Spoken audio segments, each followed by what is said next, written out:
So close, almost there. Hey, folks, thanks for tuning into the Banff Podcast. I am your host, Mike Lafferty, and here's our musical intro.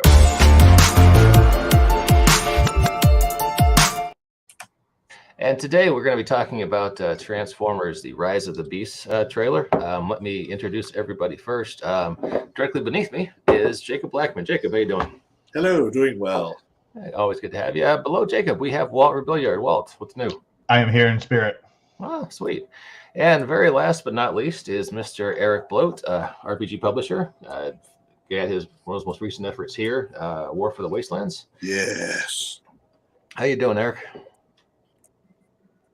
Thank you so much. I'm doing awesome. Yeah, thanks Excited for to be having here. us. Yeah. So has everyone seen the trailer yet? Or Eric, you hadn't, last time we talked, you hadn't taken a look at it yet. I have. You have? Okay. Yep. Oh, let's go ahead and... Yep. Whoa, one sec. What'd you break? Shoot, I accidentally queued it up in the YouTube window, and I didn't realize that it wasn't on mute. So sorry about that.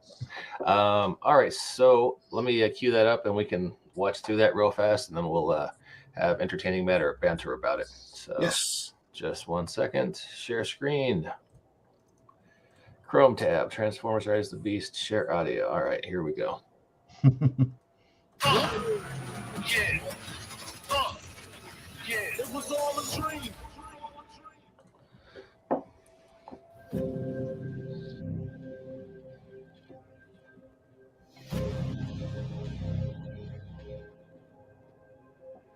Transformed by what? Glaciers mainly.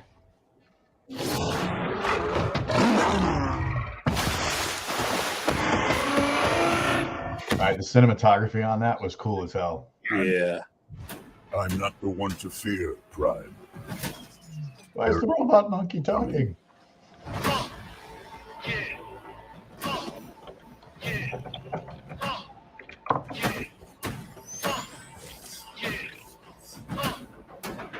It was all a dream. Pull over! I'm not driving. And if you don't know, So this is Variety. Yeah.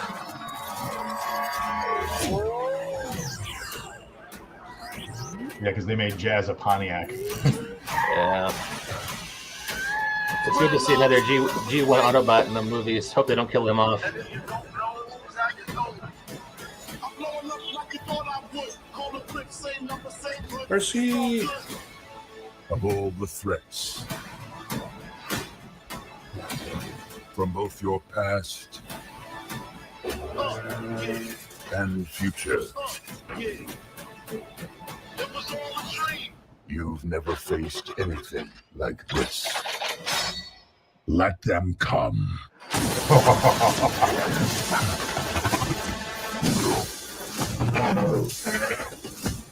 So that's Ron Perlman as Optimus Primal. I believe so.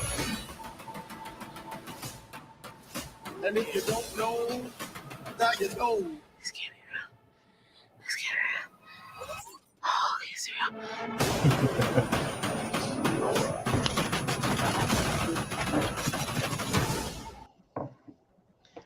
Yeah, that looks fun. Yeah, I was entertained. I'm kind of skeptical of the Michael Bay Transformers movies, but I'll probably check it out. Hey, Jason Sunday's in the Well, comments. How you doing, Jason? the Bumblebee movie is technically not in the Bay universe. Right. He was listed as a producer, but technically it has nothing to do with the previous Bay Transformer films. It was a restart. Okay, is that because in The Last Night everything was kind of crazy and the whole planet was Unicron. Unicron? Yeah. Is that Well, also, they mentioned in history, Bumblebee was there during World War II fighting Nazis. Meanwhile, in Bumblebee, he shows up in 1987. So that should have told people right there. Entirely new continuity. you could still fight Nazis in 1987, but they'd be like the Illinois Nazis and Blues Brothers. They That would showed be- specific scenes from World War II. I'm just saying, Last Night. I am here for the Blues Brothers Transformers crossover. Yes, I'm here for that as well, and I'm sure Jazz would be here for it as well. Yeah. Aid Smith from across the pond. How you doing, Aid? Hello, how are you? Doing all right. Appreciate you coming in. You have any thoughts on this trailer?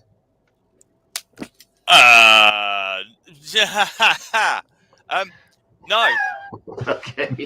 because I watched the very first Transformers Michael Bay film and then gave up completely on any of the live action stuff. So interesting they're going the Beast Wars way, because I never saw the Beast Wars TV series as well because I didn't like the computer generated artwork, but I did read the IDW Beast Wars comics and they were pretty damn good. So I'm quite Trust me, watch Bumblebee. Yeah, I've heard Bumblebee's the best one of the lot. So yeah, that is a potential kind of look at. But yeah, G1 was always my thing. So anything outside of G1, when it kind of that closed down after Transformers the movie kind of thing, was kind of like nah. And it wasn't until Transformers Armada, which was kind of more your standard animation, I actually got more interested in another series. But even then, after that, Armada's the only one I've been interested in. All the other stuff is kind of like, it's all right, but it's not G1. So, but yeah, interesting. So, Eric, what do you think, sir?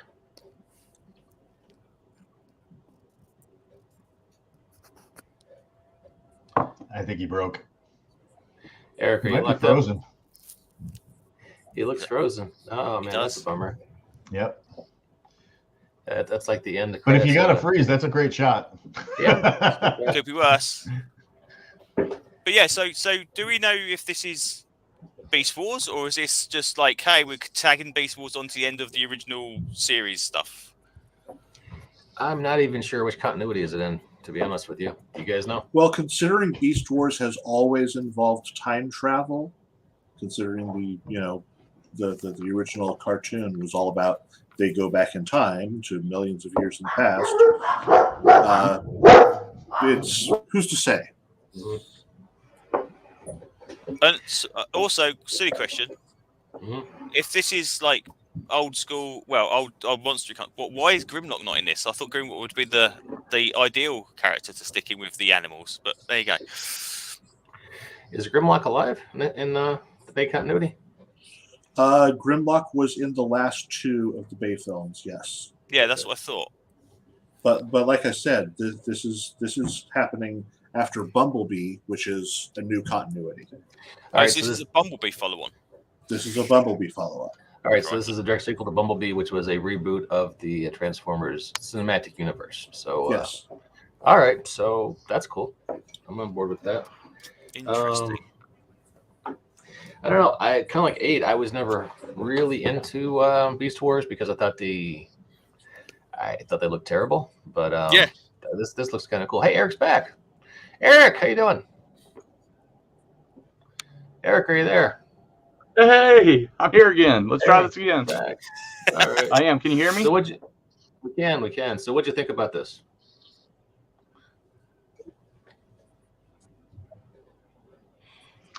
I was left with a lot of questions. I was never a big into the Beast Wars much, so like I don't know who the gorilla is. Mm-hmm. I thought the gorilla was Optimus Prime in the Beast Wars, but I'm way off. And then the whole Mirage being Mirage, but being just confused me. So I was left with more questions than I was answers. Okay, help me. What confused you about Mirage exactly?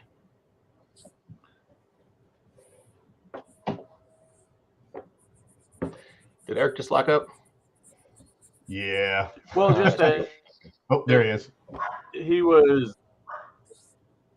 Did I? Am I back? You're back. You're back. All right. Yeah. Just that he was. When it first came on screen, I was like, "That's Jazz," but then it turned out he was Mirage. So I was just confused where that came from because I knew Jazz had been originally in the Michael Bay verse, but it just it left me a little puzzled why they would pick a Porsche for Mirage. Because it makes no sense to have a Formula One racer going down the street. But a robotic gorilla, who's going to notice that? Yeah, robot gorilla. Cool. That's fine.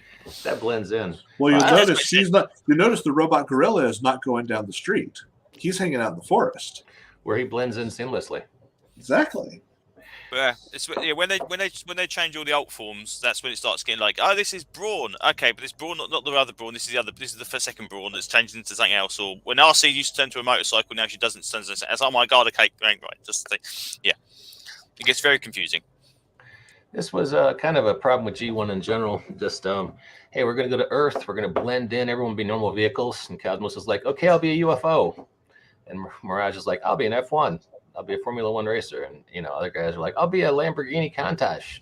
We're going to be low key and just blend in perfectly. So, you know, it was. I mean, not being funny. When Teletran 1 was doing the scans, they must be going to some really rich environments to actually get all these Lamborghinis and Porsches and stuff to be like, hey, it's like, no, you're a Buick. It's like, no.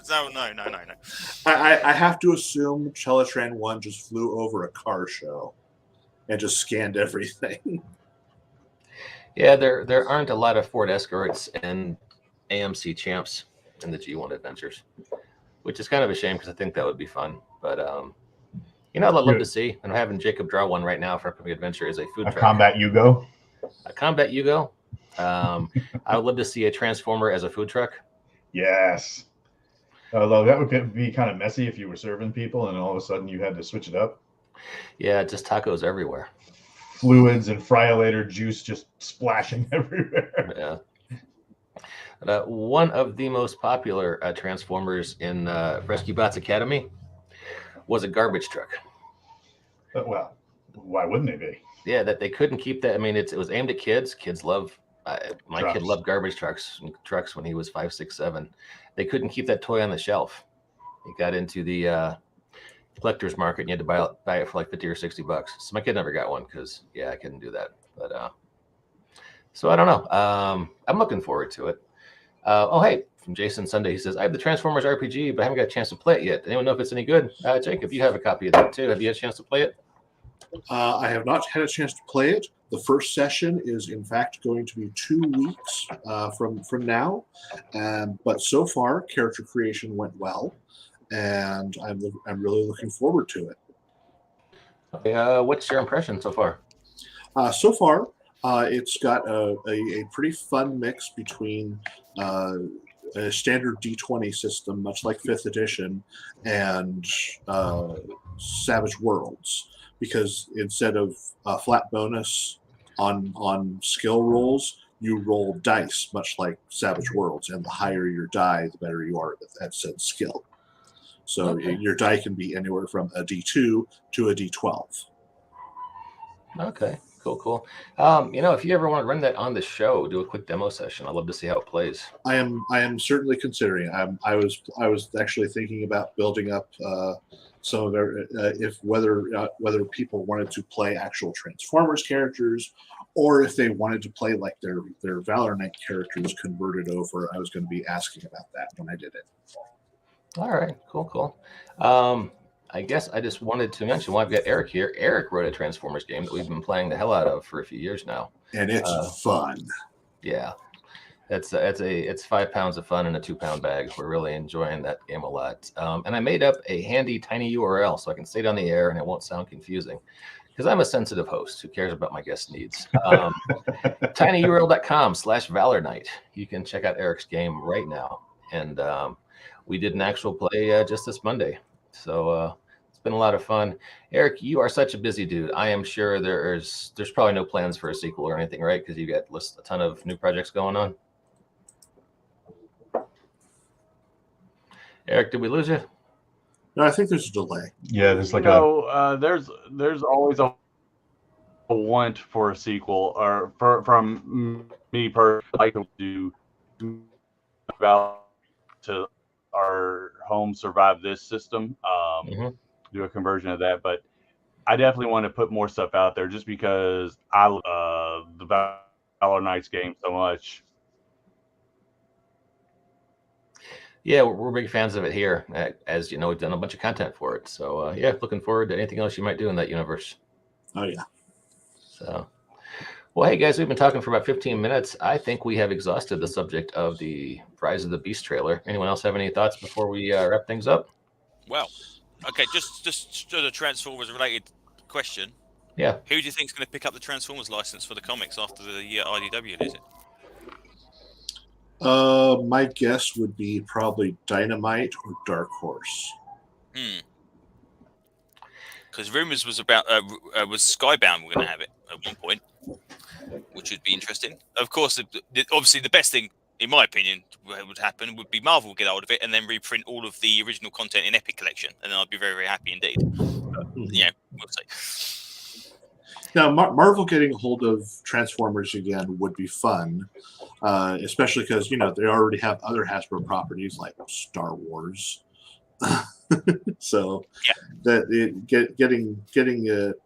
back to the original publisher, the people who gave these characters their personalities and who they that's were. True.